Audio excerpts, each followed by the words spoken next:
Check, check. All right, there we go. Audio wasn't working for a second.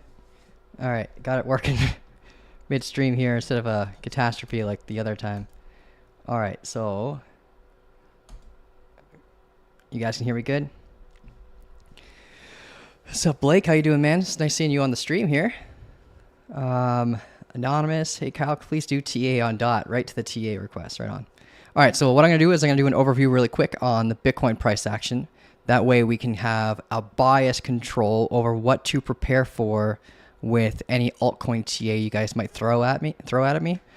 I got some DM requests to look at Deep as well, so I'll be probably looking at Deep token to see what's going on with that one.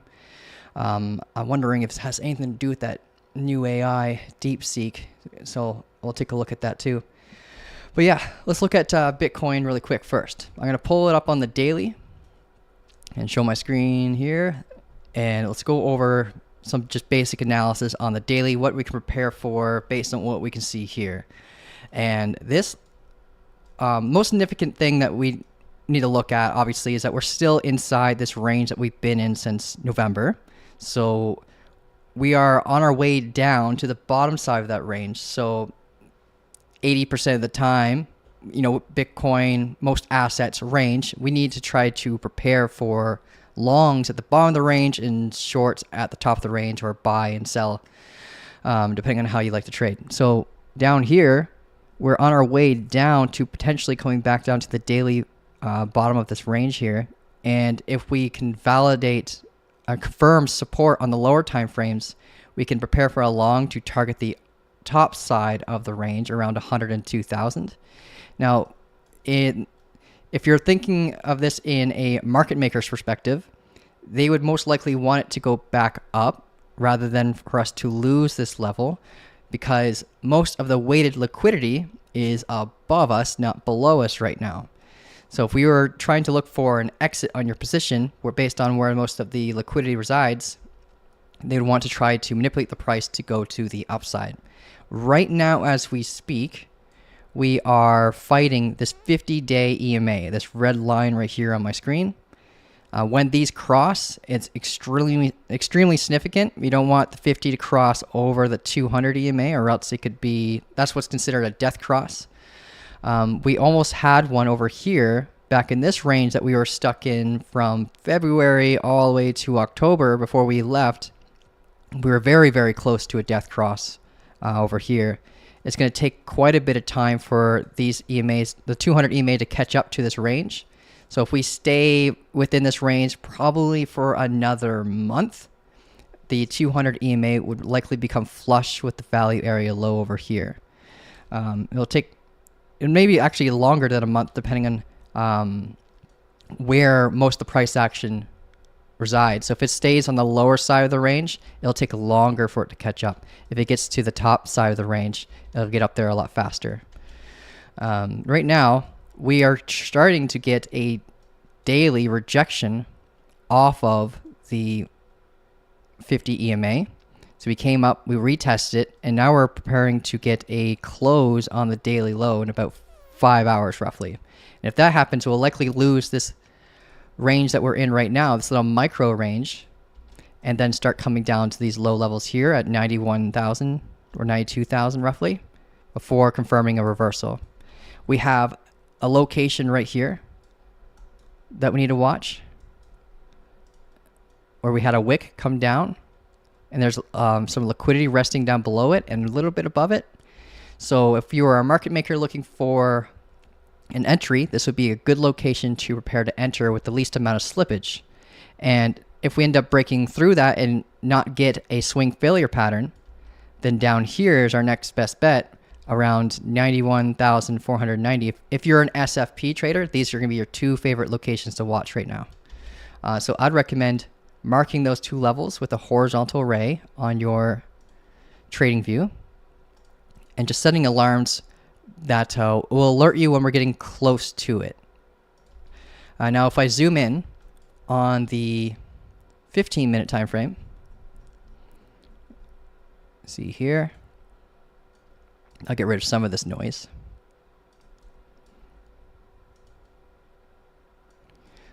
Oh, I just wait for these candles to populate. There we go.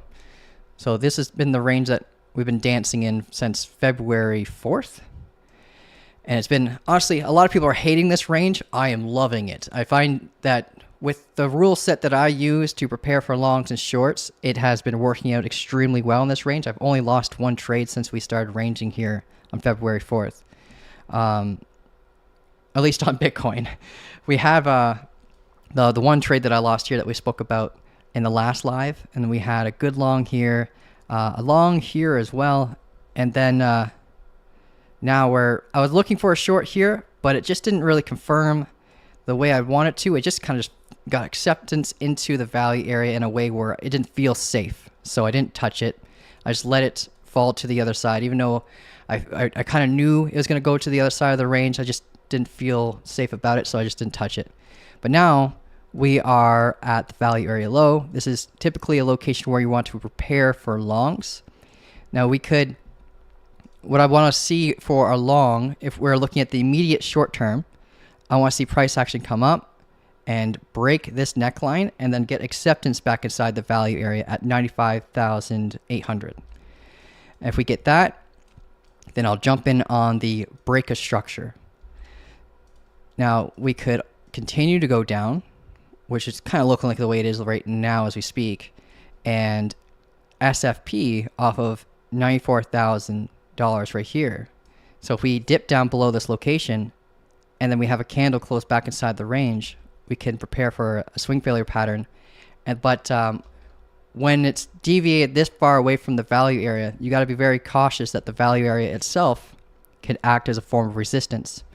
So you got to babysit the trade a little bit based on whatever structure we may have. If we get down here, watch the highs, set alarms near the highs in case they act as resistance, and then also watch the value area low in case that acts as a big barrier to prevent the trade from continuing.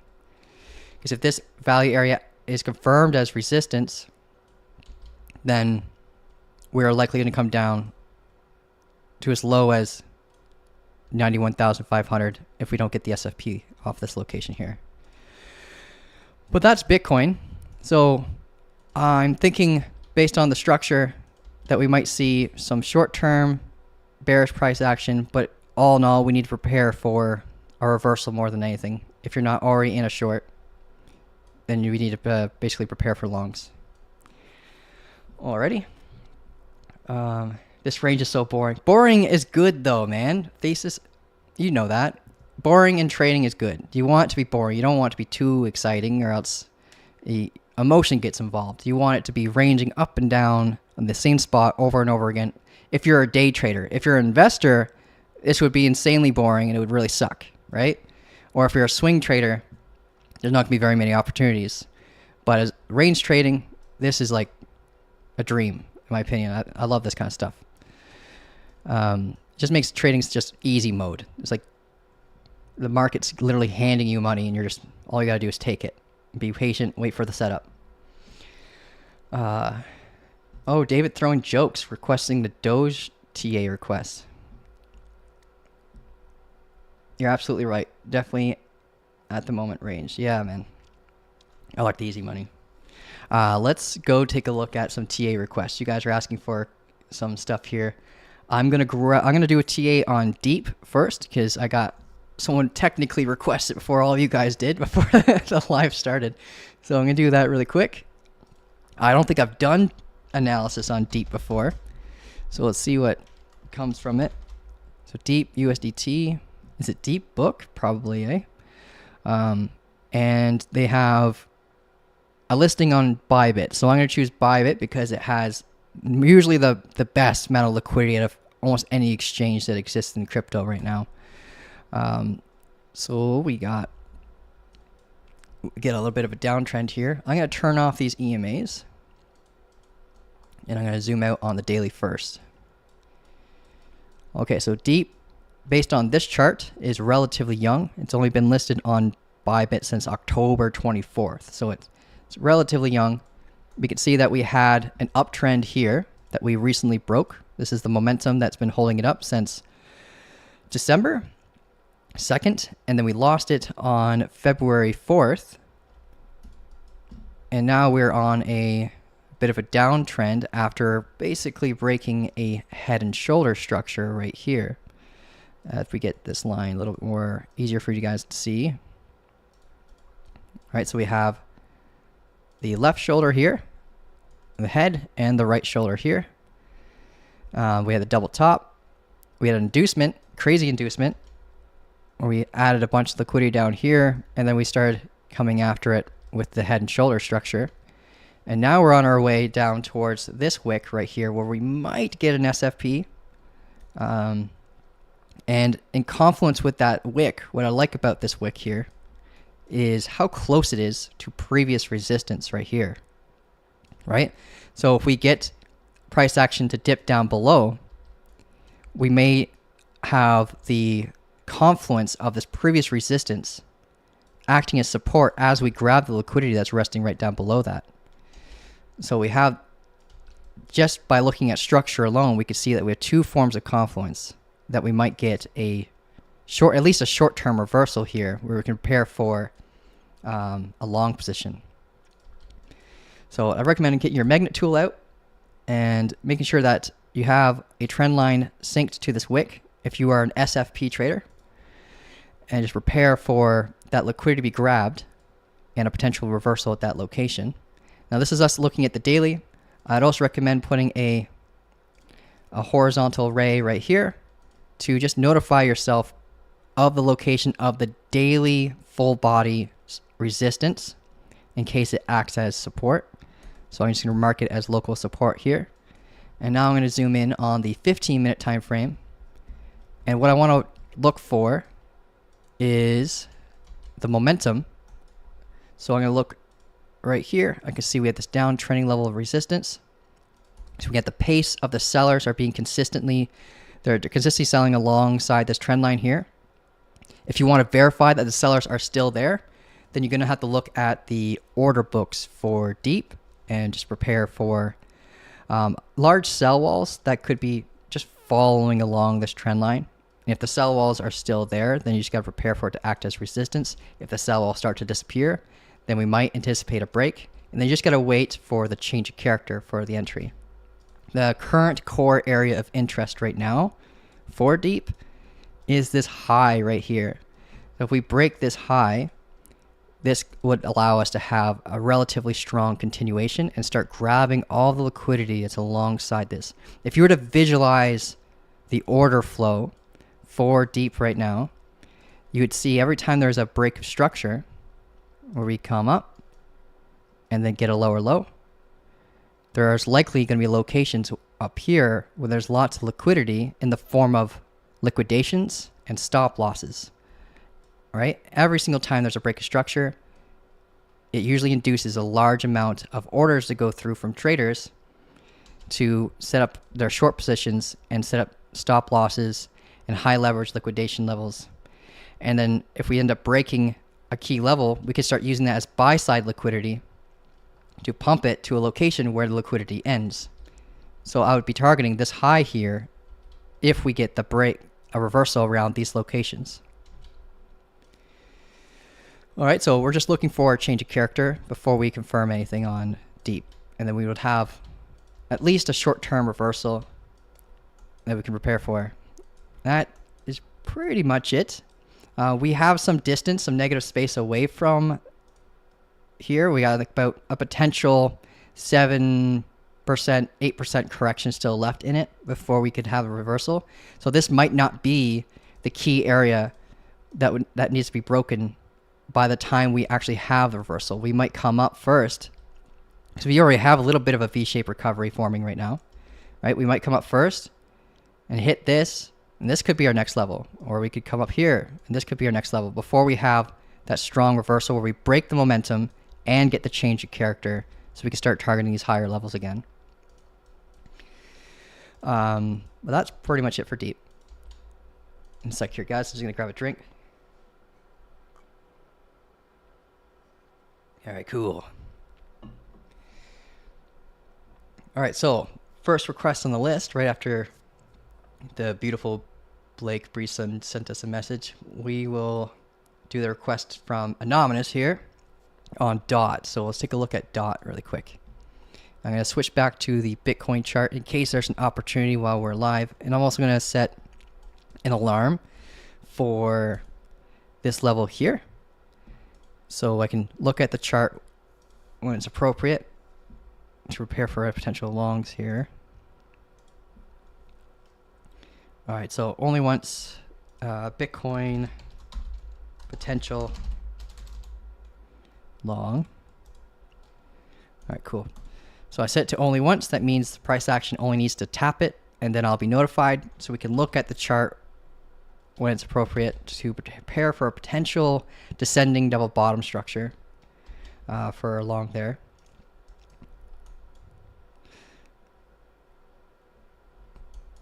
All right, cool. Now let's look at DOT. DOT. All right. Looks like the last time we looked at DOT was on February 10th. Let's see what we got. If we got this uptrending level of support still holding it up.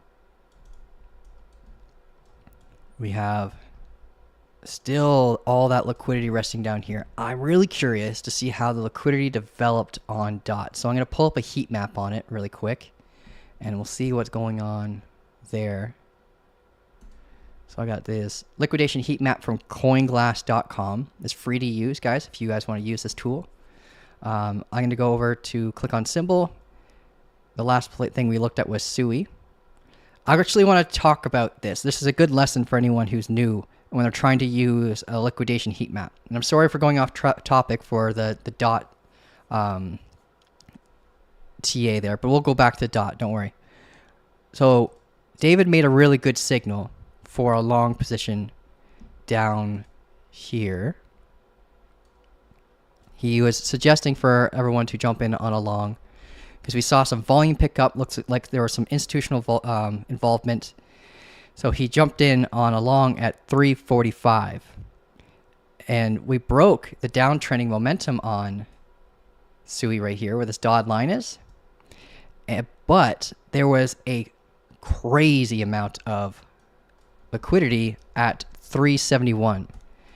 So the institutions look like they induced a move for a pump, manipulating people into thinking that we're going to go up, right? And we did go up. But they definitely were trying to encourage people to bring the price to 371 so they could use that liquidity that was resting there as exit liquidity. When I look at the last time we were looking at this chart, where price action was going down, we're stacking a bunch of liquidity along the way up. And at exactly 371, where this line is, right here, is where a huge amount of liquidity was resting. And that was the exact same location that we marked to prepare for a rejection just in case it was used as exit liquidity. And ever since that moment, we've been going on a downtrend. So they got out. We got a head and shoulders showing us a visual representation of the market failing to create higher highs and failing to continue the price action to go up. And then we got that warning sign at a value area high. So we basically double topped at that liquidity zone and started plummeting ever since. And now we're coming back down to the value area low at $3.07. Well, this is going to be a good spot to prepare for a long as well. And we also have some wicks down here where we could prepare for a potential reversal, right? We got that potential SFP zone in confluence with the value area low. So that's kind of how you could use the liquidation heat maps as a tool to prepare for potential locations where market makers might enter or exit the market. And typically, if there's a high amount of liquidity above the price, that's where they're going to exit. If there's a high amount of liquidity below the price, that's likely where they're going to enter. It all really depends on the positioning and the confluence, because sometimes they will use liquidity above us as entry liquidity, or quote unquote buy side liquidity, to pump the market from there basically. So you can't just assume that they're going to exit there. You still got to do a quick analysis. Where's the positioning? Like for example, SUI's positioning was more bearish. We were above the value area high. We created a double top. We created a late head and shoulders for anyone who didn't get out at the double top. So there's a lot of confluence saying that we should be getting out. But yeah, anyways, that's how I'd prefer you guys to use liquidation heat maps, and that's why I pull this up quite often. But now we can look at DOT and go back on track for what you guys were requesting there. Let's see. All right, cool. So DOT, this is the 48-hour chart. We can actually expand this to a larger time frame because of the age of this range right here is about, let's see, 14 days now. So we can look at the liquidation chart or the heat map chart to expand for up to 14 days. So we'll go to the 2-week. And we can see how the liquidity progressed while we're in this range. Which side has the most liquidity, the downside or the upside? And in the past 2 weeks, it's looking like we were grabbing a lot of liquidity along the way up. So we kind of created this slight uptrend on DOT. Fairly slight, like we're grabbing liquidity from these highs and then coming back down to these lows and just maintain the buyer's pace of this uptrending momentum. And so what's happening is we're grabbing all the upside liquidity and we're just compiling and stacking more and more lower side liquidity. So when we get, what this basically tells me is that we are more likely to go down before we go back up. So that's DOT. There's tons of liquidity here. We also have some Fibonacci confluence. I like to use the golden pocket ratio and the 786 to create zones to prepare for potential reversals if it works well in confluence with other forms of TA like value area lows and liquidity hotspots. So on this chart, we could see that there's tons and tons of liquidity all the way down to $4.42. Now let's zoom out a little bit further, 1 month. So that's a 2-week we were looking at. Yeah, so most of the weight liquidity is actually just below our feet, like literally just below our feet. So here, where basically where this works in confluence with this 1-hour order block right here.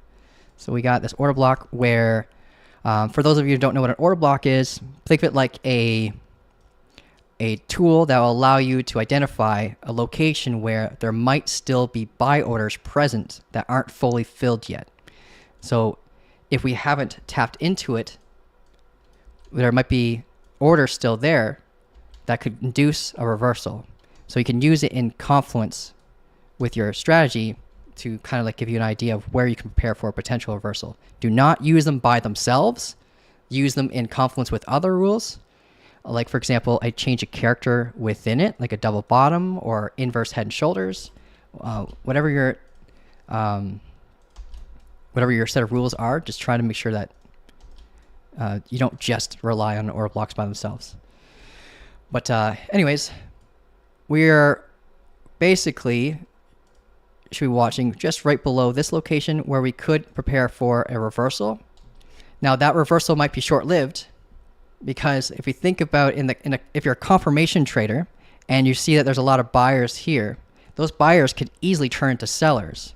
So if we break below this uptrending level of support and we break it here and we grab that liquidity and we fill the remaining buy orders, it could just cause a pump to the trend line and then give us a lower low to confirm it, acting as resistance to bring us down to these low levels again. So just watch out for that. So if you decide to jump in along here off a change of character, that this could be a barrier to prevent you from hitting any of your upside targets, like the top side of this range here. So that's all I got to say. Just be super cautious of this level. But until then, it's going to be, yeah, we're right now we're at a location where we can prepare for potential longs. We might not grab it right away. I would prefer if we did. That'd be great. Bitcoin would most likely induce that drop if Bitcoin loses this 15-minute range. Like if we don't get this higher high and acceptance's value area, then DOT's likely going to lose this support and start grabbing these levels here. And depending on how far DOT goes down, if we don't get the reversal here or if we get it here, it will likely work in confluence with Bitcoin reversing in its daily range, right? The daily value area low around 92K. So this is the momentum I would follow right now. It's relative. I have it synced to the full bodies right now, this trend line. So we might consolidate until we get to this apex point right here, where this uptrending level support and this downtrending level resistance meet to give us an ETA on when we should prepare for a break to either to the upside or the downside. That's what I love about momentum, and using the confluence behind support like this, it kind of helps you give you like a timer. Like a move has to happen before we get to this point. And that ETA, by the way, it told us about a day. There's about 24 hours left before we get to the apex point, but we could have that break much sooner than that. That could happen today, right? But it'll happen between now and then. Alrighty, so if we were to switch over to the 15-minute time frame, we might get better structure. Right now we got a little bit of a V-shaped recovery. We grabbed the liquidity from below this, and the confluence of grabbing that liquidity and the support level gave us a good bounce. We basically SFP'd on this candle. And if you're an SFP trader, your first barrier would be right here. You got to watch this really cautiously. And if we get up there, we could get a rejection, bounce off the value area low, and create an inverse head and shoulders. Or we could just get a rejection and come right back down. So make sure you dissect this on the lower time frames, like the 3-minute, to help you get exit criteria, like a double top, to warn you that it might be the time where we get a reversal. But anyways, if we get the inverse head and shoulders, I'm anticipating for us to hit this downtrending momentum and come back down. But if we instead break this resistance and then get above this high, we can start grabbing all the liquidity up until we get to $5.27 and just maintain this range, basically. Well, that's DOT. I'm sorry if I took too much time on that one. Let's take a look at your other requests here, guys. I'm going to try to catch up on the chat. Kyle, you're a hero. USD rules. Thanks, man. USD rules. Yeah, USD is a lot stronger than Canada, that's for sure. The Canadian dollar. Let's get his butt kicked. Kyle and I grew up on ketchup chips. Kyle, can you look into FET? Don't joke at ketchup chips around.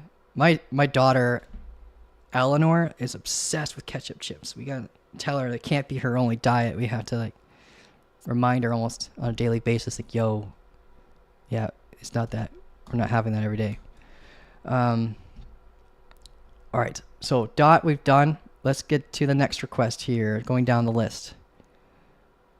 I'm going to ignore David C's Dogecoin request. Let's see. Elliott wave on the daily seems to show Bitcoin still further down. What do you think? Yeah, we haven't completed the full Elliott wave theory on that. So we would have to wait for, on the daily, a change of character occurrence in order for us to invalidate it from here. But I'm anticipating Bitcoin to actually start going down to its value area low before we start getting a true reversal. But I wouldn't mind if we played in this range a little bit longer first before that happens.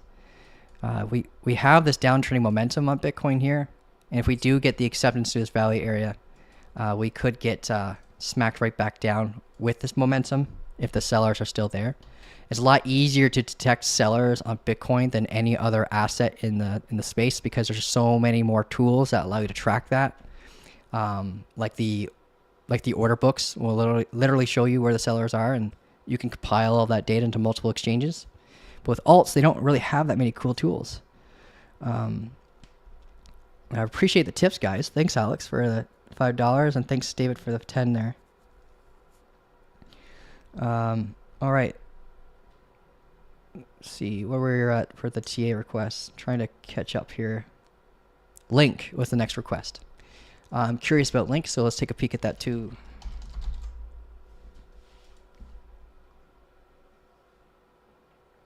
All right, so last time we looked at it was February 11th. It looks like we are still range bound, respecting this local resistance. Let's pull the value area to update it, because the last time we updated it was on the 11th, and the point of control it's most likely going to be in the same spot, but it could be raised a little bit more. So it's kind of important to keep an eye out on that. So let's pull this up. Click and drag. Yeah, it's raised a tiny bit, barely. Okay. The only reason why I anticipate to raise a little bit is just because of the fact that we had this high rise range here that could have influenced the fixed range volume profile to show more of that volume data. We got a bounce right now coming off of the point of control where most of the volume resides, right? And I don't like trading in the mid range. I'd rather be on the lower side of the value area and the top side of the value area. We had like I know I pulled from here for this value area here, but you could technically pull a separate value area from this point to here to give you more of a finer range to prepare for shorts and longs. So I'm going to do that right now. I'm going to pull it from this point here where this price action is accepted within this range. So I'm going to include this point here to this point. I know it creates a little bit of noise, but this is still an area where we have to watch, right? So if we break above this value area high and use these levels as support, this is technically a barrier that we got to be cautious about up here. So let's move this back down. But yeah, the point of control is in confluence with the macro point of control. The value area low is slightly higher. So it still tells me that we should most likely wait and not long around this location. Even it's just higher risk trading near a point of control like this. And if you're someone who wants to focus on like grading their trades, right? If you're looking at like D, like in like literally a grading format, like A, B, C, D, right? A being the highest, D being the lowest. If you want it to be like an A plus setup, you'd want to have some deviation away from the value area low to prepare for longs, and some deviation above the value area high to prepare for shorts. And if you're within it, you should immediately think like, oh, this is no longer an A setup. This is more like a B setup. And if we're like near the point of control, it's more like a C plus, right? So if you're trying to focus on the higher quality stuff, just be cautious around trading around the point of control. That doesn't mean you can't use the point of control in confluence with your setups. Like I do it all the time. If we have like a low point of control around the value area low, and let's say we built like a double bottom and we got the change of character and confluence the break of point of control, I would take a trade like that, because not only when we get a close above point of control do we have that confluence of breaking the point of control and the change of character, you also have that point of control protecting your stop loss when you get acceptance above it. So there are moments where it's acceptable, and there are moments where it's a little bit more higher risk. So depending on the structure here, we could get a potential long opportunity. Just be aware that the POC acts like a really strong magnet, and it can make it harder for the price action to get up to that area. The current point of interest for a long right now on Chainlink is up here, but we're definitely going to likely get a lower location, especially if on this time frame, this is the 15-minute time frame, we get a 2-candle pullback, so we can define a new location for our change of character instead of way up here. Right, so basically just sit on your hands a little bit for Chainlink before preparing for any longs, and maybe by being patient, you might get yourself a better setup down here. Let's see what we have on the larger time frames for Chainlink, because that was pretty low time frame. Let's go to the daily. Okay, so daily, yeah, we broke this structure. We don't need this anymore, so we can use it over here. Here we go. And you can see we have some buyers. Momentum is like downtrending. So we're kind of like building a descending channel for Chainlink right here. I got a lot of noise on this chart. I'm really sorry. It's just that Chainlink is kind of like a heaven for anyone who likes to range trade, because it stays within these ranges for like 60 to 90 days. Like this is an 84-day range here. This is a 70-day range here, and you get the point, right? It ranges a lot. So I have lots of noise in here because I traded a lot. So I got to get rid of some of it. Well, I don't need to do this on stream, but I'll clear it up for you guys next time.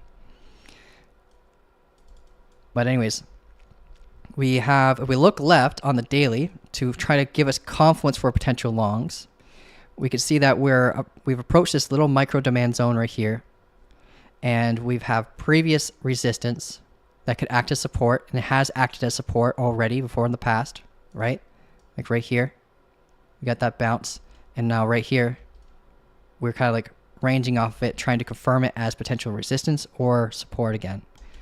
So we have some confluence here to prepare for longs and continuations. So we just got to make sure that we're waiting for that proper break of structure for the shorts or the change of character for the longs. But yeah, that's pretty much it. Let's see what else we got. And try to catch up. $25. Jeez, guys. Thank you. Can you talk about the difference between your Fova plans? You're paying me to promote Fova? Okay, I'll do that. Thanks, man. So I would pay the most attention between the bronze and the gold plan. Just ignore the silver plan. I'm actually talking with the team to see if we can like restructure that. With the bronze plan, you are essentially getting access to signals from myself and other professional coaches. We have some of those coaches in the chat right now. We have like Thesis, for example. And we have David, who's a great trader as well. And we're actually working right now on growing that list of professional traders. So bronze, you're getting signals. And with bronze, you're also getting access to courses to make sure that you understand the signal. So you're going to get lessons on how I trade. You're going to get lessons on multiple other strategies that I will teach you within the course. You'll get lessons on the extreme basics all the way up to more advanced stuff. And the gold plan includes all of that, but you're also getting like group coaching 6 days a week. Tuesdays and Wednesdays are kind of like the more popular days for the calls, because not only is it like me teaching you technical analysis, we're actually going out and hunting for trades at the exact same time, as a way to like kind of earn back the cost of your membership. So yeah, the gold plan, you're getting courses, you're getting signals, and you're getting coaching calls, and you guys are also getting a monthly overview report of the market. But that's the key things that you'll be focusing on if you decide to join, man. I appreciate the tip too. Kyle, what do you think about Pi Network getting listed on OKX? Hey man, if that's true, I'm gonna be pretty super happy about it. I've been mining Pi Network since I pretty much started crypto. So I would be stoked about that. If you're someone who mines Pi Network, it's something you get on your phone, and you can create like a social network to mine alongside other people, so they combine your computing power to kind of like give you bonus rewards. But yeah, that's interesting. You said the 20th, so we can talk about that on the next live and see what it looks like. There is a bunch of scam versions of Pi Network, so be super, super careful. They have IOU tokens, quote unquote, listed on other exchanges where they're saying it's Pi when it's actually not. So just be careful about make sure you're picking the right one, and you're getting the news about their listings from their official links in their app and stuff. That's cool. I'm pretty excited. It only took them, it took them a long time to get there. But they were building their liquidity organically through ads on their phone, through the ad phone, stuff like that. So if you're mining on your device, you would get ads once in a while, and they'll take the ad revenue from that, and they would build a treasury so they can use it to build a liquidity pool. So I'm excited. That'd be really cool. That would mean the tokens in your wallet would actually be worth something, because I got thousands of their tokens that are worthless, and I was wondering if they're ever going to make any progression on it. Okay, so we did Link, we did some Deep, It's the backbone protocol for liquidity for the Sui DeFi. Oh, that's what Deep is. Okay, thanks, man. Thesis saying, watch out for the double top with the gold pocket rejection and eventually taking the ICO wick. Great short opportunity. Oh, you're talking about the Deep protocol then. Nice. Can we look up Solana? Yeah, let's take a peek at Solana. Someone, Brian, was saying, he's part of the community. He was saying that there's some relative strength with Solana. And, well, relative weakness is probably the best word to express it. The last time we looked at it was February 10th, so let's take a peek. Okay. And this is what, yeah, the relative weakness here. Okay. So we were going down while everything else is ranging, right? So that gives us a sign of relative weakness. We had broken this momentum, but we never got the proper change of character. So we didn't get the long opportunity. Instead, we lost the internal uptrending support right here, and we broke to the downside. And now we've just approached this recent wick right here, where there might be an SFP opportunity. Let's take the magnet tool here and make sure we sync it properly to the wick. I'm just gonna move this value area low pole. And now let's zoom in really quick on let's go the 15-minute time frame. So we grabbed that liquidity already. Let's take a peek at the Solana heat maps really quick. So when was this? When was this last wick? Because we need to find out how old it is, right? So we have, this wick was way over here. That's 14 days ago. So we'd want to look at the heat map for Solana for at least 2 weeks back. So we can see where the liquidity is resting around that wick. So we're going to go over to the same chart where we looked at DOT on coinglass.com. And we're going to go to here, type in Sol, and let's pull it up on let's just pull it up on the monthly. Okay. So monthly might not be long enough.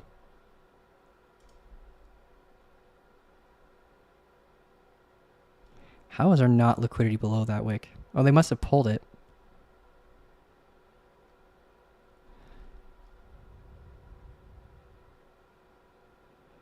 Okay.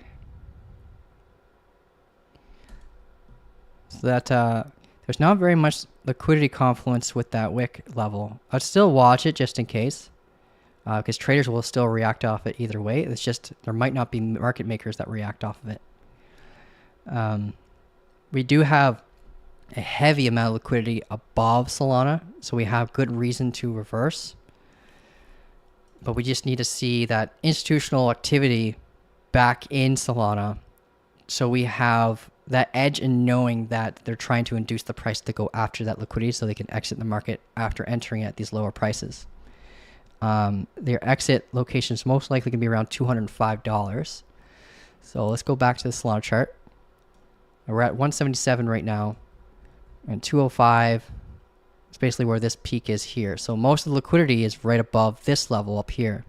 And we have some here, but it's not as nearly as important as the liquidity here, where this could be used as a level for market makers to exit. So we might see a harsh rejection if we get back up to these levels. We have a key level up here, back in this previous value area low that we'd want to have broken. That's pretty high up there, so we need to have some more structure here to define a strong reversal. We can use momentum as a tool to help us give us an edge on how long we're likely going to range before we get that reversal. So I'm going to pull from this high here and drag it out and try to get as many touch points as possible. And we'll see what we got. It's about a day. And it's another asset. There's two in a row there that have momentum that is in sync with the core level of interest and downtrending momentum that kind of tell us that there's going to be potential range activity for another 24 hours before getting an answer for reversal or an answer for continuation. All right, so nothing much more to go off of other than that. What I would really like to see in a perfect world scenario for Solana because I feel like I didn't really give you much value on this TA for Solana right now. But if you were trying to look for a good setup, you'd want to see this wick right here taken for a local SFP, and then have the candle, the same exact candle that grabbed that liquidity, to close back above this body here on the 15-minute for a 15-minute SFP. You know, you could do this on lower time frames, and you can use the exact same rules where we grab liquidity and then close back inside the range to define it as an SFP, and then you look for whatever structural high as your primary concern for your first take profit. But that's all I really got for you right now for Solana. Sorry about that. Let's see what you guys have. I'm going to sound like a parrot, Nick says, but let's get the likes up to 50. Get this real alpha out there. Thanks, man. I appreciate it. Yeah, you guys have been crazy with the likes lately. I really appreciate it. Like, we're getting like 60, 70 likes per video. And for me, that's quite a bit. Like, that's quite a bit for a video for me. Until we start growing that higher numbers with the subscribers, like, we're breaking records for this account. I appreciate it, guys. All right, so I'm working my way down here. We did Link, we did Solana. What's next here? Tamale. Hey, I just got into Kyle talking. Don't forget about the like button. Okay, all right. Let's see what else we got. Blaze Blackwater wants to look at Ondo, or Ondo. Yeah, I would like to look at that. I was looking at the crypto bubbles today, and I saw Ondo got a hit. I'll show you the bubbles here. If you go to cryptobubbles.net, this is a cool way of finding things that have a lot of volume coming in. And I saw that Ondo right here.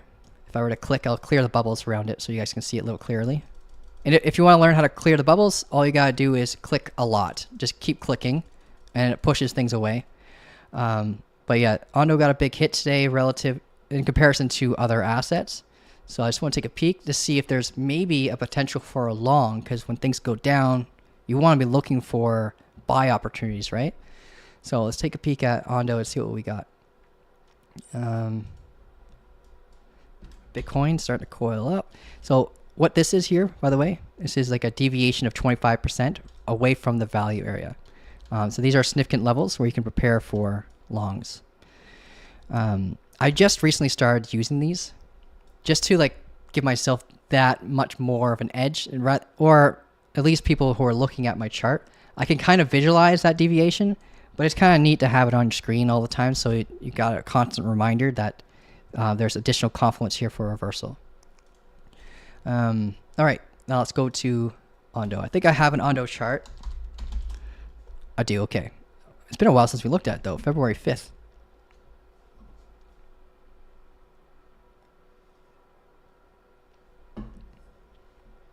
Okay, so 121 is the current price.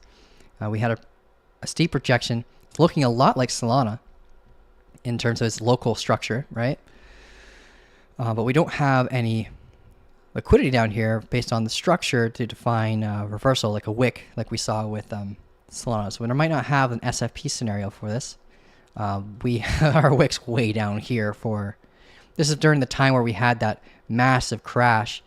And I started looking into a market maker that really helped induce this crash. They made $800 million. So I'm watching that market maker now to see what kind of assets they are focused on and just watching them on chain using Arkham Intelligence. So like Arkham Intelligence here. Let's let it load. So Arkham Intelligence allows you to track wallet activity. One thing I found super sketchy, and this is conspiracy theory stuff. I haven't validated this, but this is really sketchy, okay? Wintermute was the market maker that induced the crash, okay? Wintermute also sent Trump $800,000 the same day of the crash. That's like a little sketch. So, I'm kind of keeping an eye on them and see what else they're up to.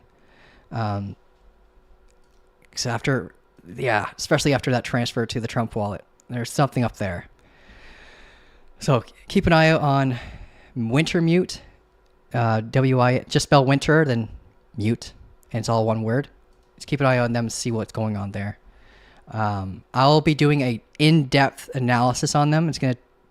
And I'll be doing a monthly report to any of the Fova members on like what I find about Wintermute, and a whole bunch of other cool stuff like that. But anyways, let's go back to Ondo. Kind of off topic there again. So we're going to zoom out on the daily. We have basically we lost this uptrending momentum here, right? And ever since we lost this momentum, we started going in this descending channel. We started building this descending channel where buyers are consistently buying off this downtrending level, and sellers are consistently selling at this downtrending level. So if you are going to pick a bias on how you should trade in this kind of activity, you'd want to focus on shorts, not longs, until it breaks. This is actually a bullish structure because they're more likely to break to the upside because of how liquidity is pooling and building above the price action and being taken below the price action, right?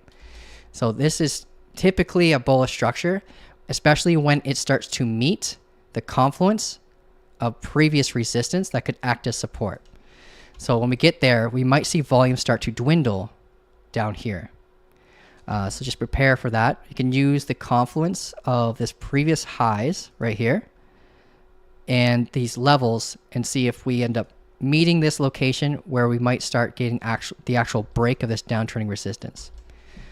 There's no apex point on these structures, so you have to look for levels within the structure where there might be an apex point to give you that edge in knowing when volume is going to pick up. Right? Okay, so that's the daily structure. Let's go to the lower time frames here again and see if there's anything that we could use short term to help us give us an idea of when we can prepare for a trade setup. Now, I'm not sure why I have this. Oh, I was looking at a potential short here, but really depended on structure. And we ended up breaking to the upside instead. But it wasn't really that promising. Now, we could pull a value area here, but how helpful would that be? That wouldn't really be. That would be helpful for a future price action, but not the current price action from here to here.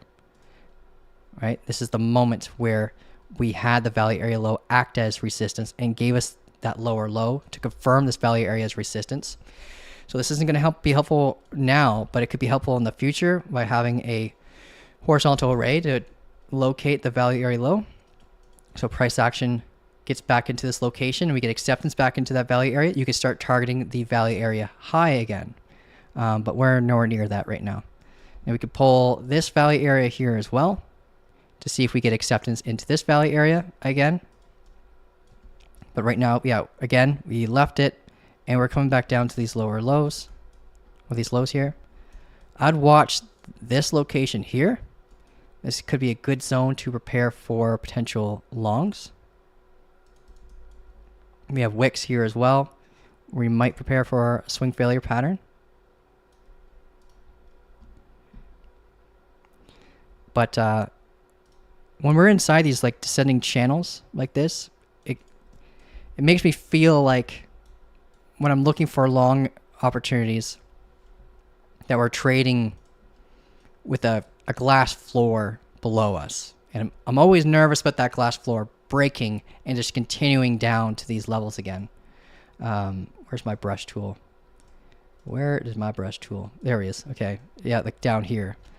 So we could prepare for longs here. We have the confluence now of this SFP zone, the 200 EMA right here. So we could prepare for a potential long here, but it might be short-lived. So just be cautious about that. Just look for local areas. We literally just spoke about how we can mark these value areas to prepare for them potentially acting as resistance before potentially getting acceptance back into them. So the same way where we prepare for a long down here, we'd have to like watch these levels that we ranged that could act as resistance when we get the confirmed reversal. They could be barriers for preventing us to get the continuation up. All right, so that's Ondo. It's, yeah, I would set alarms for basically around 117, where we could prepare for potential longs from here. And actually, I'm going to set the alarm in case I'm able to give you guys a signal off of it. All right, you can double click. Alarm. We'll do only once. Ondo potential. It'll be like a scalp. It won't be something significant. If you want like something significant, we'll have to look at like the daily structure for a break there, or at least the 4 hour.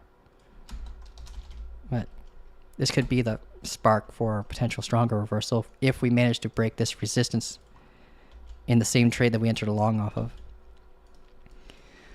All right, that's Ondo. Kyle, does pineapple go on pizza? That's what we really want to know.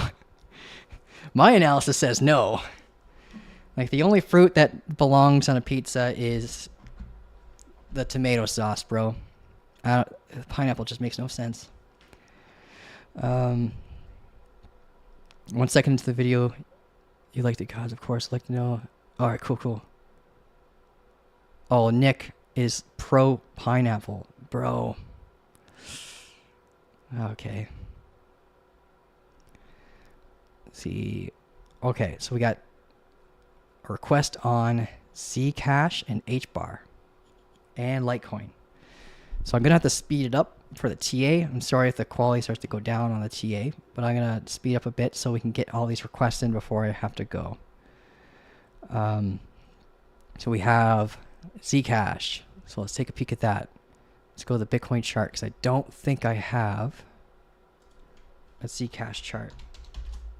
I do not. So I'm just going to look it up over here. Zcash, Bitcoin, Binance. Oh, look at this. Got some relative strength. We're going up, not down. We are building we've got uptrending momentum here. We're trying to get a higher high as we speak. We might get an SFP here, so just be a little cautious there. So SFP confirmation would come on the 15-minute time frame. If we close below this, we'll see this. Let's make an orange line. But we grab the liquidity above this wick here.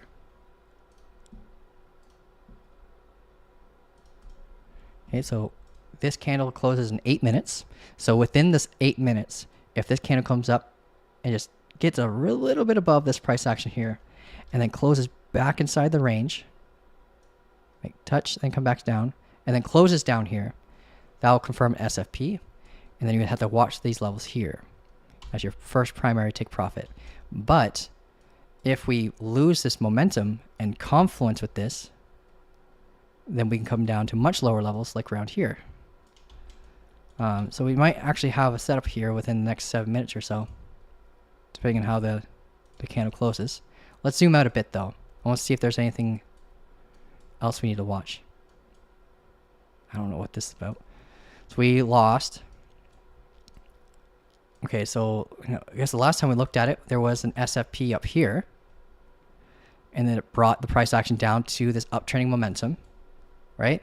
And then we lost the momentum, SFP'd here, came back up, and now this is just like an SFP trader's dream, I guess. That's important to note. I'm probably going to note that down. This thing does tend to play out SFP setups really well. It is also a good range trader's asset. Not range trader's asset.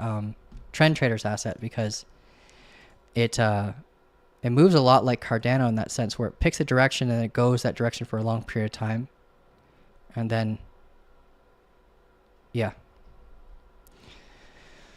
Okay, so what we saw here could happen here, where we had the SFP lost momentum and it failed to go down lower.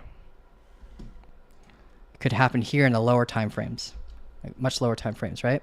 So if we zoom back into the 15-minute, we're getting that same kind of behavior where we could get an SFP, bring us down to break this momentum, and then continues to go back down lower and hit this local support.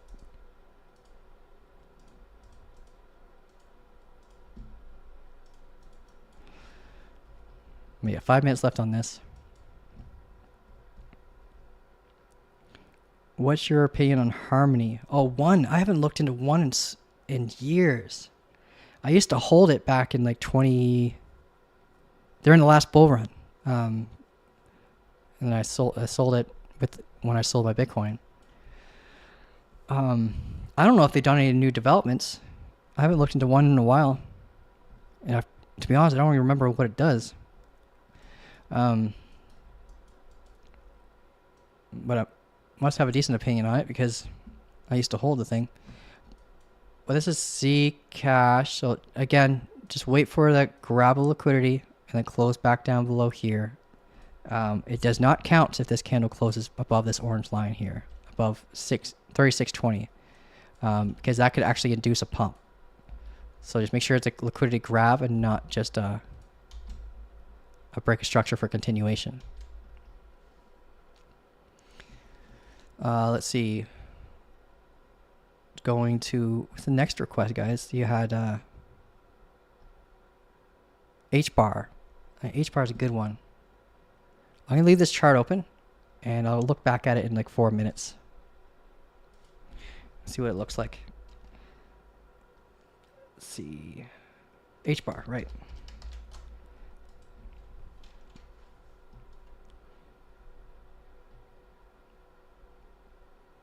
And zoom out on the daily. We got,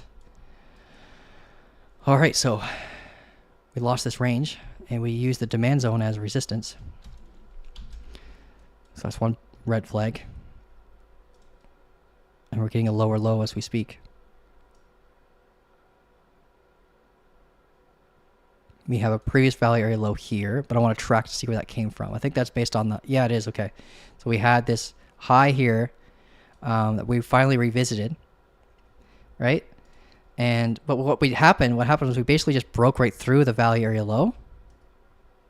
Right? We just busted right through it, hit the value area high as resistance, used the previous point of control as support, made a double top, SFP, and now we're starting to approach the value area low again.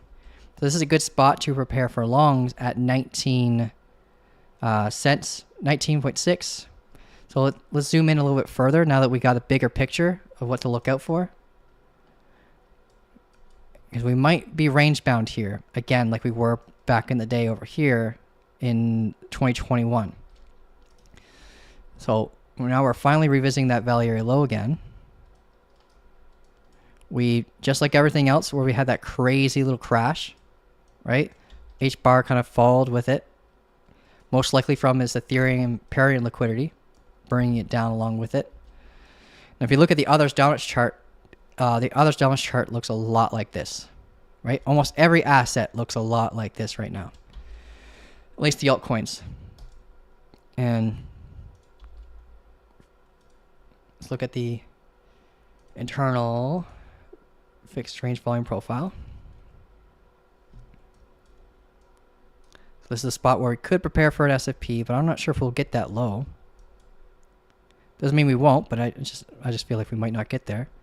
But this is an area where you'd want to prepare for longs, right? At 19.858. This is where the macro previous value area low is. And we'll have some deviation away from this local value area. So we'll have some confluence to look for longs into acceptance back inside that value area and maybe break this downtrending momentum and start a good move based on the daily range to start targeting this macro value area high way up here. We can delete some of this noise. We don't need that. We need the point control. We need this. We don't need this. Oh yeah, we do. We need this. Let's update this value area data.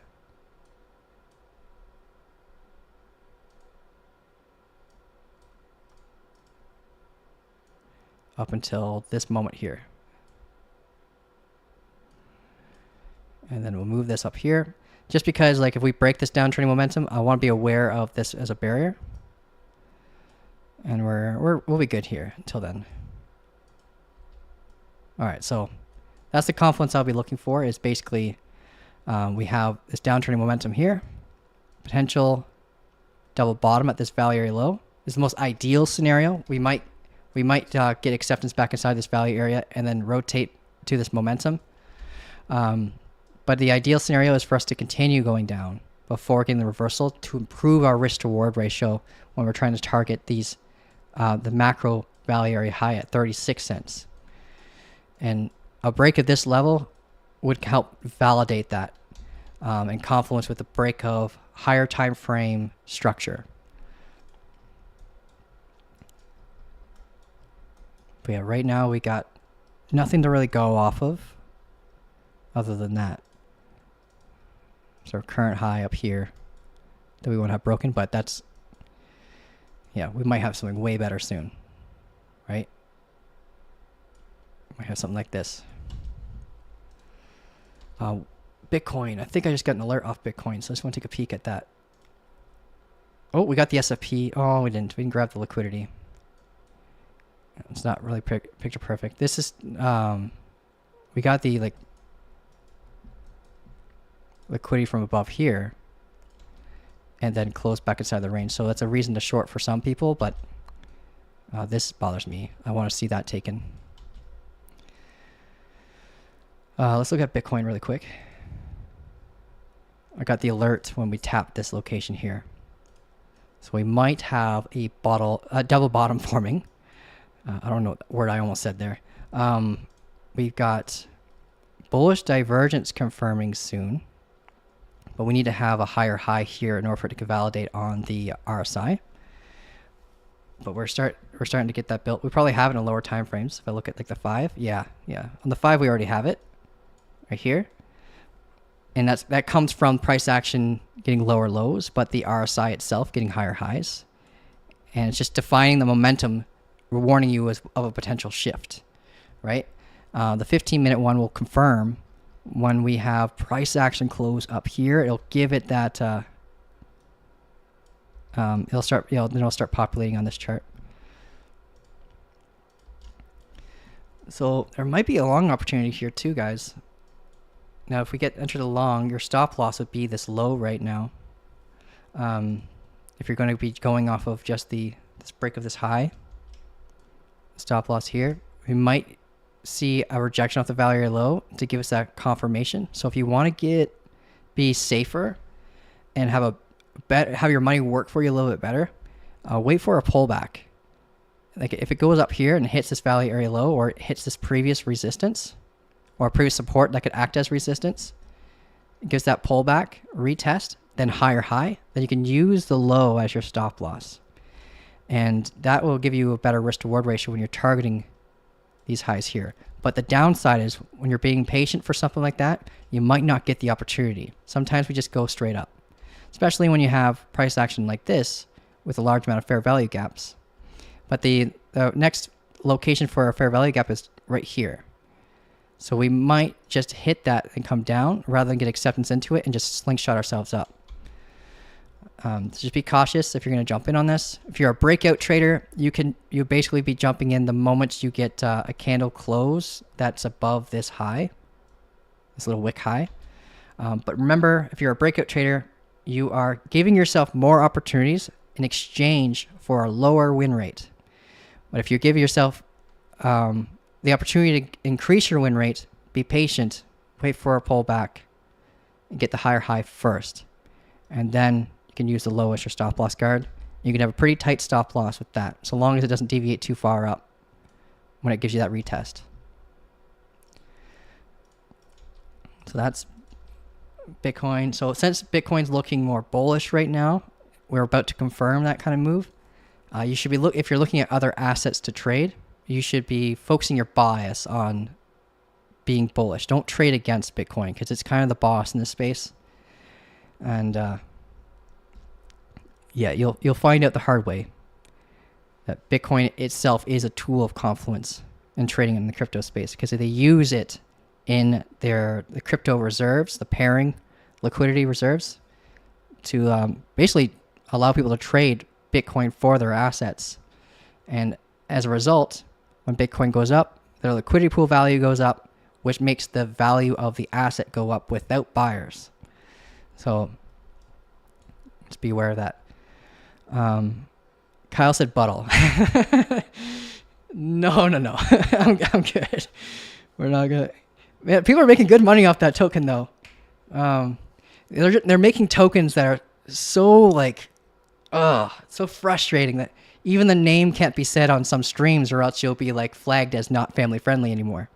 That's nuts.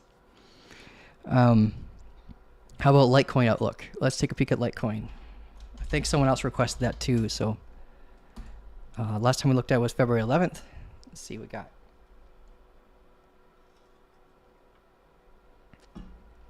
Okay, so it hit this range value area high up here.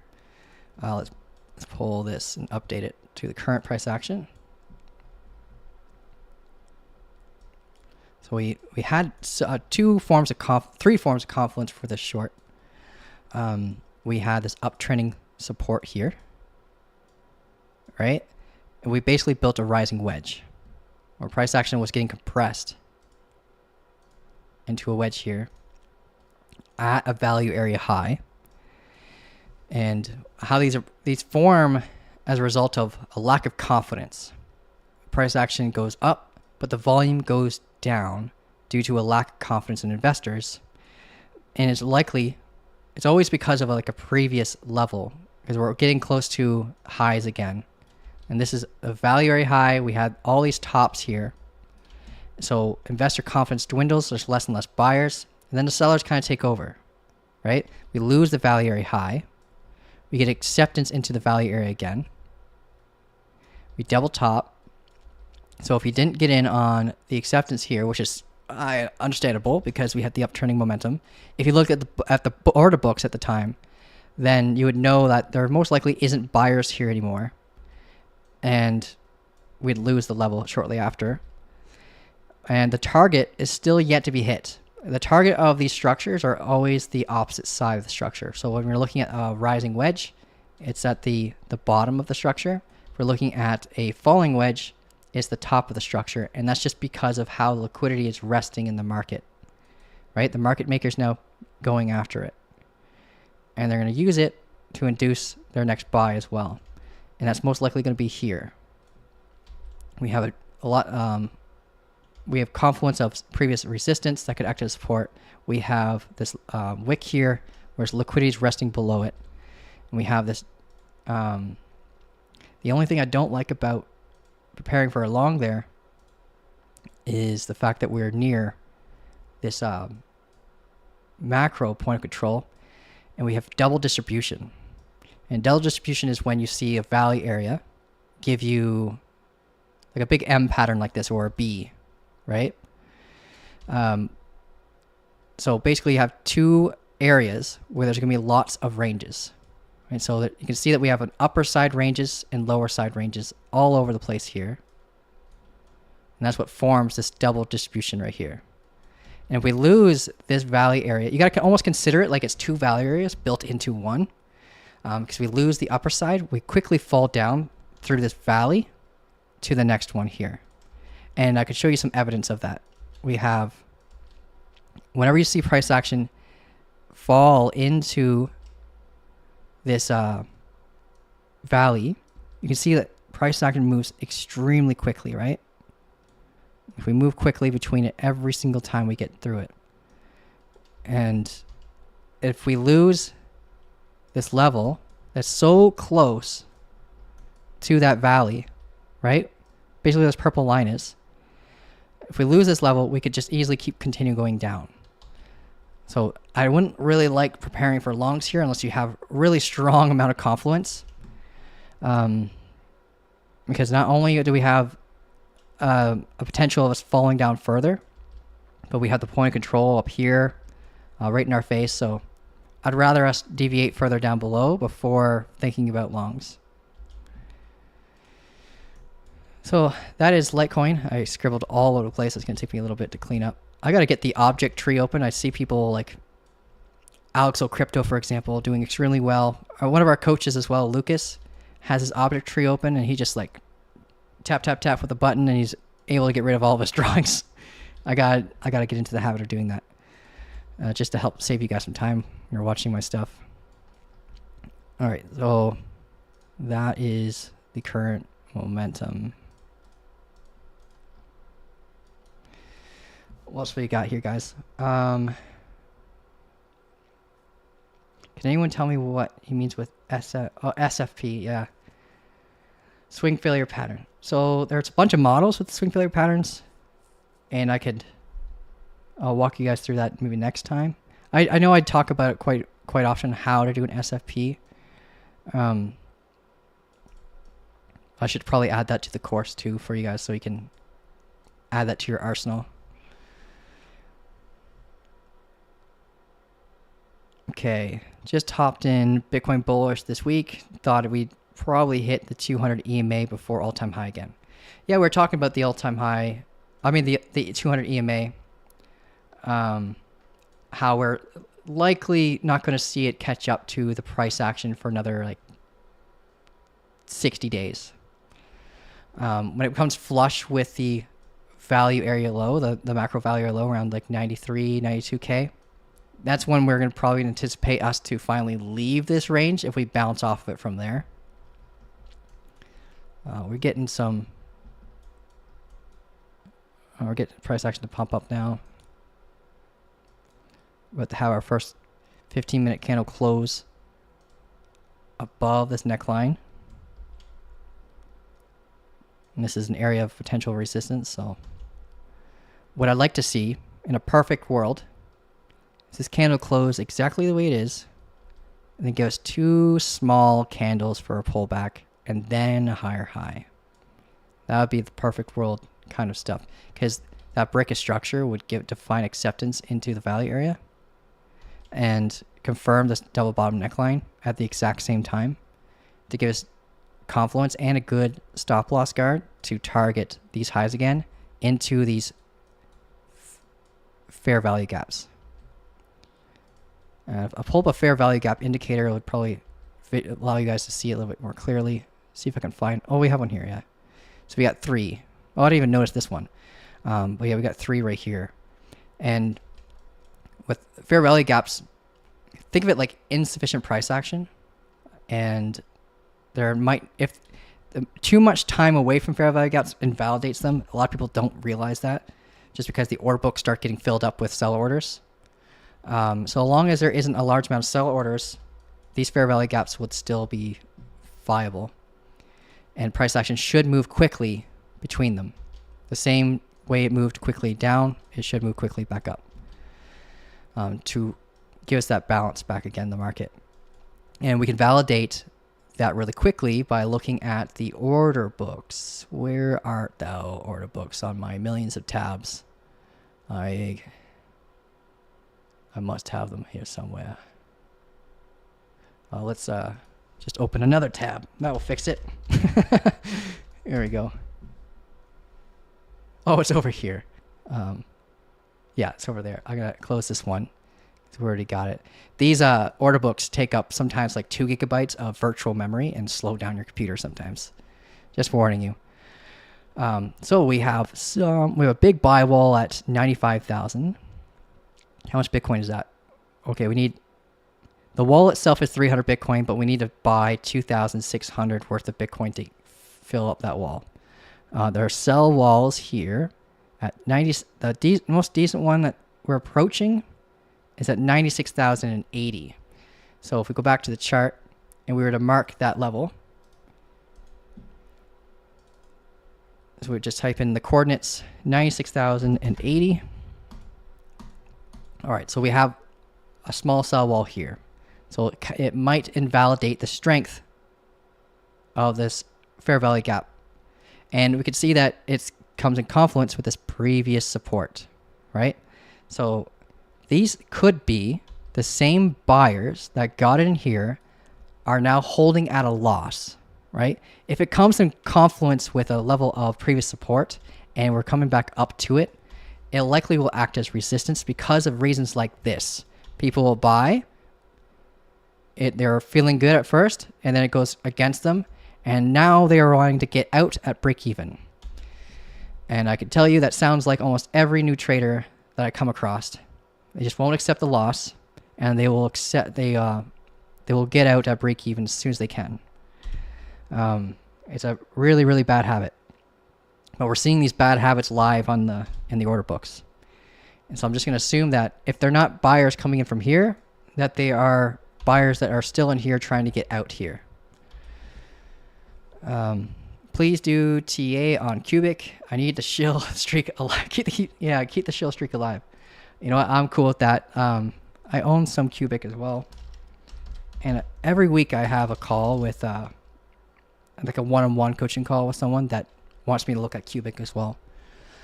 We don't have a Cubic chart yet, do we? Cubic. No, we need to get the chart going for that. I get the request enough that I feel like I should have one by now. So Cubic, let's go to, what was our good chart? The good chart was gate.io. This is why I need to have a chart ready for it, because I never remember which one has the most amount of. Yeah, the last time we did TA on it was this little long opportunity here, right? So we built this pennant continuation, right? After grabbing a bunch of liquidity, we needed to break above this level. We got it here, and then we pumped up relatively well. And then we had this double top warning telling us to get out. And we arranged it a little bit further after getting back down to this demand zone, and then we lost it, had it act as resistance here. We confirmed it officially as resistance when we got this low. And this is kind of an opportunity here as well to short. Now, we are now seeing, let's delete this. Let's get rid of that fair value gap indicator. It's too noisy. We're starting to see this downtrending momentum here, compressing it against this previous demand zone here. Let me zoom out on the 4 hour. Let's do the daily actually. Yeah, so we're coming back down to a significant level of previous support, right? We bounced off of this previous value low and the point control here last time we visited it, and now we're like slow climbing our way down. Now this is building a bullish fractal. We haven't validated it yet, but we're starting to build a bullish fractal that usually induces a pump. So if we come down, an ideal scenario would be to grab the liquidity first and then pump up, or we could just easily get the change of character internally in the lower time frames when we break this downtrending momentum and confluence the bounce off this level here. So we're definitely in a zone where if you are thinking about investing in this, that this will be one of the best opportunities to invest. If you're someone who wants to make sure that you're getting in a position of strength and that your money's actually going to start working for you immediately and you don't have to hold the position too long, wait for a change of character. Right now, that's this level here. If we break above that, but we might have range-bound activity here until we break this momentum. And that would suggest a range for up to 16 days. Oh, Wagner's got some too. Nice, man.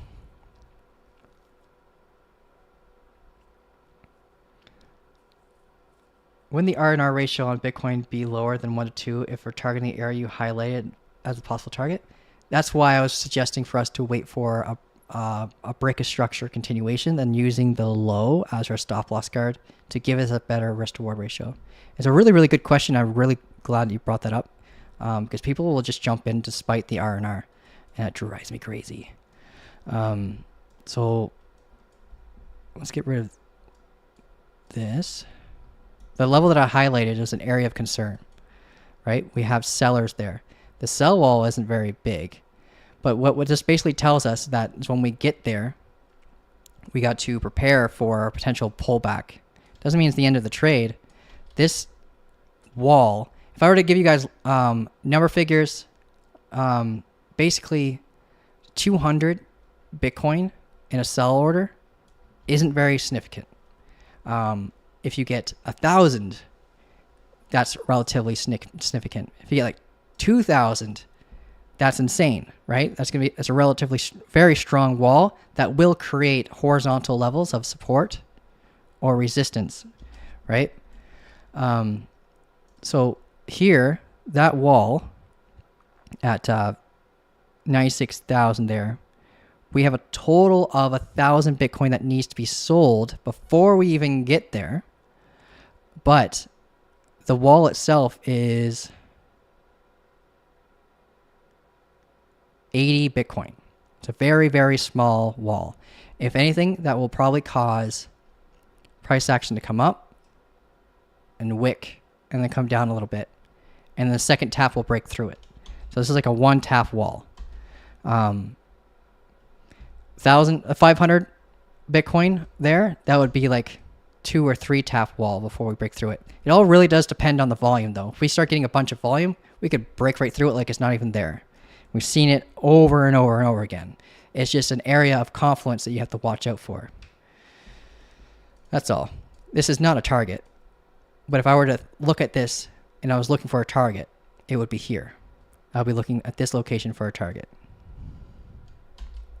Right? And if you were to jump in as a breakout trader, you would have jumped in now, like you would have jumped in the last trade. On this candle here, when it closed, your stop loss would be here. Your target would be here. This is not a 1 to 2, so I won't be taking it. Now, if I got a pullback, let's say we got a rejection off this value area low, or we got a rejection off this previous level of support, and we bounced off here, and then we get the higher high. We can have the exact same target, but our entry would be a little bit higher, but our stop loss would be much better, and then we'd have like a 1 to 3.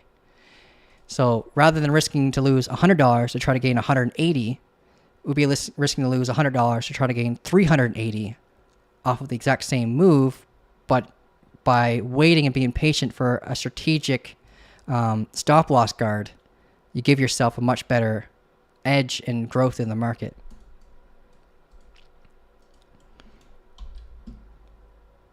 Can we get Max to make a video about Cubic? I could try. I can message him and see, but I don't know. He's got a pretty big queue of stuff that he's already got planned out, so I can reach out to him. He likes to go after what's trending at the time, but if you want like a deep dive video on Cubic, I'm planning on doing long form videos. They're about 20 minutes long on deep dives for assets, and I'm going to start with Karma, and then I'm going to do virtual, and then I'll start taking requests after that. So if you want me to do Cubic as my third video, I would love to do that for you, man. But my deep dives are going to be insanely honest. So if any of you guys are listening that's like a token creator, just make sure if you're going to approach me about this stuff that you allow me to be as honest as possible, because I will say all the red flags. So like including the holder count, the security code, all that stuff. Is Bitcoin hitting spider line? That's a vague question. Sorry. With spider lines, you could be looking back to from 2017, and you'd be surprised like how many they exist out there. So I cannot tell you if we're hitting a spider line. Depends on whether or not it's relative to how you pulled it. We are hitting right now a value area low, if that's what you're seeing, and this here is these dotted lines is usually how people like to draw their spider lines, but I usually use it for drawing momentum. That way it doesn't put too much noise in the chart. And this dotted line here is from it shows me my anchor points between my value area low and value area high, and my anchor points from my Fibonacci pulls. This is not technically a Fibonacci. This is the Fibonacci retracement tool, but this is customized to tell me a 25% deviation of the lows and the highs, and the equilibrium point here. So it's helpful for range trading. Kyle, I have my long-awaited meeting with Coinbase representative tomorrow regarding Galacoin. Oh, nice. Yeah, hopefully you get your tokens, man. I've got some good news for anyone who was like hacked or a part of the FTX issue. People are starting to get their money back, and not just partial amounts, like their full amounts. And they're calling the people who have their phone number, that had their phone number binded to the account, or they're trying to reach out to you through email. So just keep an eye out, because there probably are going to be a bunch of scam versions of getting your money back. So just prepare for that. Just make sure that you don't. The only thing that they need, apparently, to give you your money back is just your transfer information to your bank. You don't need to give them your seed phrase numbers or or anything crazy like that. Don't give out any information that will put you at risk. So if you're one of those people that got hurt from FTX, you might be getting your money back soon. There's so much behind Cubic and stuff. Opportunities. I think that making info videos would be helpful. Awesome, fastest and cheaper layer one. Yeah, man, I hear you. Yeah, there's some assets that will be, I feel like hour-long videos. If we look at Virtual from Oliver, yeah, let's do it, man.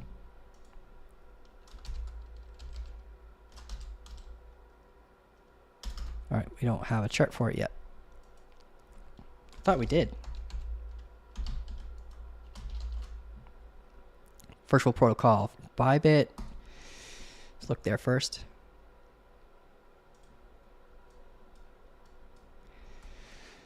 So what happened so far is what we don't want to happen. Well, so Virtual, I know this chart's young. We had a head and shoulders, and ever since we had that head and shoulders confirm, during this moment when we lost the point of control with inside the terminal range, we lost the value area low, and then we started going this downtrending momentum, and we finally broke the momentum, but we haven't really confirmed a reversal yet.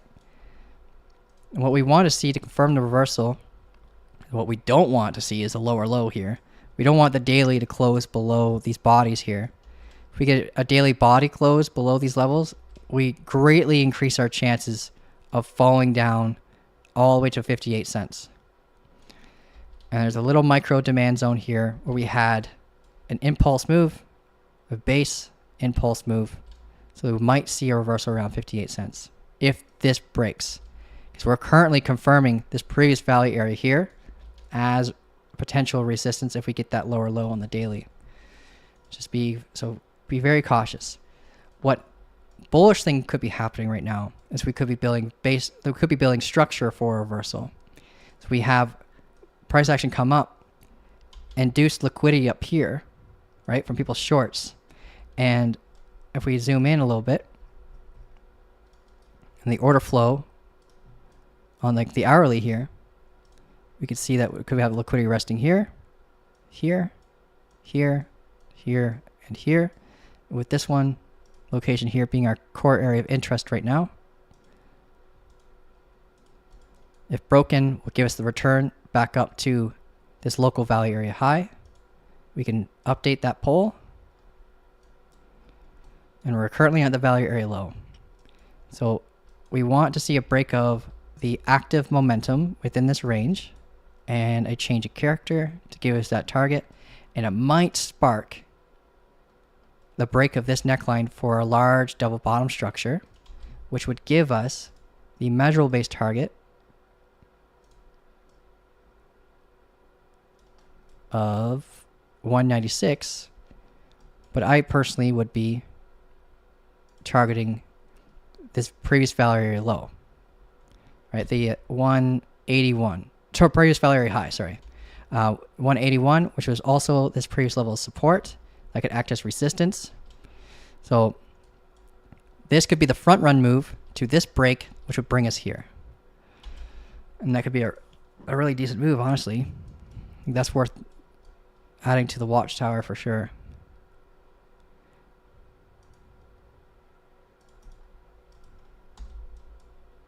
So we'll add a horizontal line here. So this is the zone where you would prepare for shorts, but ideally we want to see this act as support with the break of structure to give us that continuation up to the value area high. So going from one value area to the next, basically.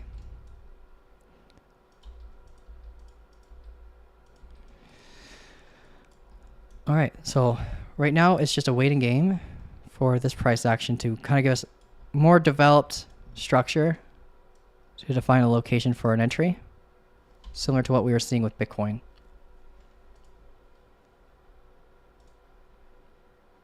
Oh, what did I see there? Did I see a new... Oh, magic. Oh, demonstration. I kind of want to click on that. What's this do? Hold Alt for temporary drawing. All right. Oh, neat. All right. So like fades away. So if I hold Alt, that's interesting. I'm going to use that quite often. I'll save that. I guess that means I'll have to save this one too. Cool. He needs a running ticker with requests that allows him to check off. You know, that would be great. I should probably get a mod to help me with something like that. That way I make sure I catch everyone and I'm not missing out on anyone and I'm getting, you know what I mean? Yeah, I get you guys. I do got to head out, guys. I kind of went 45 minutes over and I have to get some stuff done for the community. I really, really, really appreciate all the likes. And I really appreciate everyone who's been following. And I missed a vague question from TRD Farmer. Where was the vague question, Ran? I don't think I've heard Ethereum on the stream. I missed the short. When I was watching it for the 786 on the 15, it seems to have been front run it. Oh, man. I'll rush through that really quick. I'm surprised I haven't spoken about ETH. It's one of the bigger assets, right? Ethereum is kind of... Yeah, Ethereum is the one that where that Wintermute has made like that 800 million from this drop. Like gosh, they did a good job there. I'm not sure if that's like a record for crypto. I want to look into that. The most market makers made in a single move.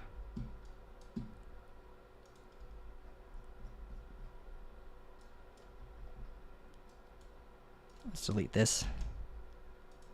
Update. Oh, it's tough to update the value areas now because the wick's down here. If you include it in your poll, maybe I should try to get it off the... There we go. Because it makes your anchor go all the way down there and it's a pain in the butt to try to update your stuff. Okay. We've got a tweezer top reaction with a bearish engulfing candle. And then got acceptance into the value area. And we're bouncing off a previous value area high to retest the active value area high. The last setup we had was this long here, right? We broke this momentum. We got the change of character on the 15 minute. And we target the value area high. We could delete this now because we don't need it anymore. But the current structure right now is pretty messy. So I would, if you're looking for a setup, where's this value area high from? Let me zoom out really quick first. All right, so it's from this previous range here that we had that amazing long that we took. So we're kind of like bouncing off of that and trying to get acceptance of this value area acting as a form of support. We do not want acceptance in the value area. And if we get that by losing this legacy support, this legacy support's been holding up Ethereum since it was $800, right? Yeah, $800 in 2022. And if we lose that, then this is our first area that we target within this value area, the lows of this value area. So we do not want to see a loss of this uptrending momentum and have it, if we have it act as resistance, it'd just be chaos. Right now, this is the core area of interest right here that we don't want to have broken. Unfortunately, our value area low is below this legacy support, so we have reasons to go down here based on the active range. We have double distribution. So we have this valley here. So we technically have two zones where we could build ranges in other smaller valley areas within this macro valley area. But yeah, right now, there's not really any structure here that could help define a proper entry or trade setup for you, man. You said your 786 got front run, so you're trading off of lower time frames.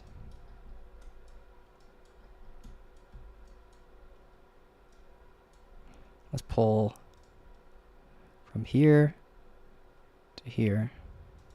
Oh yeah, man, barely front run. That's frustrating. The only thing that could really give you evidence of like that front run activity was that more macro previous value area high that was on our support right here. That sucks. What time frame would... Oh, but you had that engulfing candle, man, on the 3 minute. Because I'm assuming if you're going to be trying to get an entry on the Fibonacci retest like that, you'd have to zoom in to lower time frames and look for that internal change of character. But when you have like engulfing candles like this, it's like an indicator on its own to prepare for longs. And sorry your level got front run though. It's frustrating when you're waiting for a level and it just barely goes to it and then just reverses right before you get that entry. And right now it's at a previous level of resistance, where you can prepare for a pullback and potentially a Wyckoff model or inverse head and shoulders, sorry. And that could give you a continuation up. We have that VWAP concern, so you probably will see the VWAP catch up while the right shoulder forms, and they can use the break of the VWAP, the structural low as your guard for your next setup if you want. And the momentum based target, and I'm assuming a right shoulder, by the way. But if we get that measurable based target, it'll look something like this. And it can get us back up to 2,800 again, where these highs could be an area of concern for your exit. But good eye on that 76 though. I'm sorry I got front run.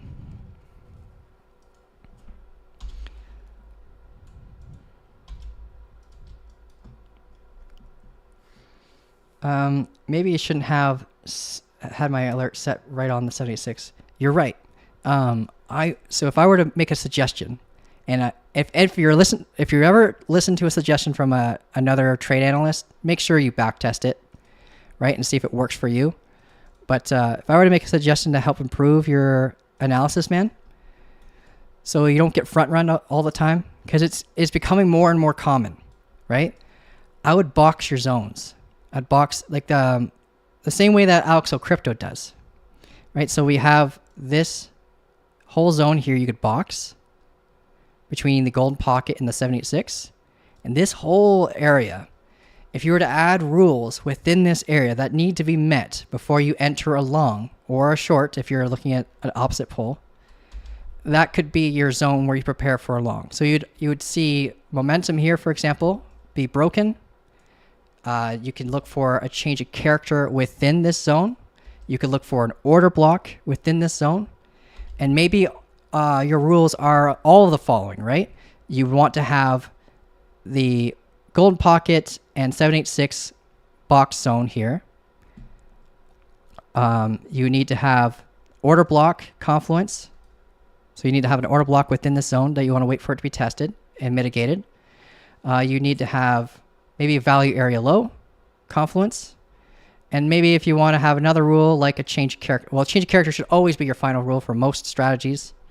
And then there you go. You got a set of rules that you could follow before entering a long when using Fibonacci as your core area for watching zones to prepare for longs and shorts. So if you want to backtest that to see what the win rate is, I'd welcome it, man, because I'd feel like a set of rules like this would have a really, really high win rate and give you quite a bit of opportunities. It would likely reduce the amount of opportunities to someone rather than just trying to like limit off of 786, but it would definitely increase your win rate. So I'd recommend going in replay mode, practicing that, and adding all those rules together, and see if it works out for you, man. I will get rid of all this noise.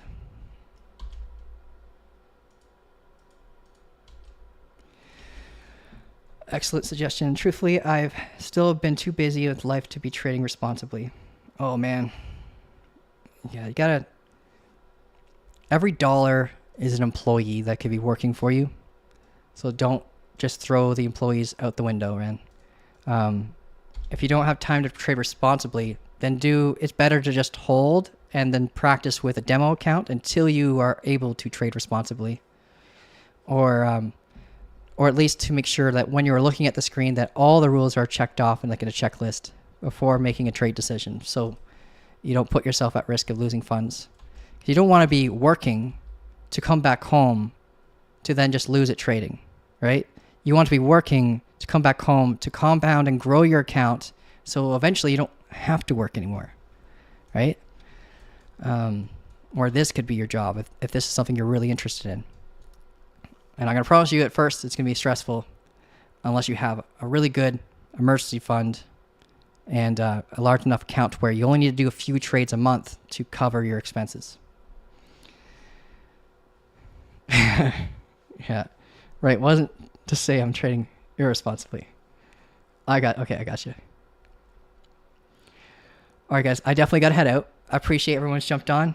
It's tough saying goodbye to you guys. You have yourself an amazing day, and I appreciate everyone who's been watching.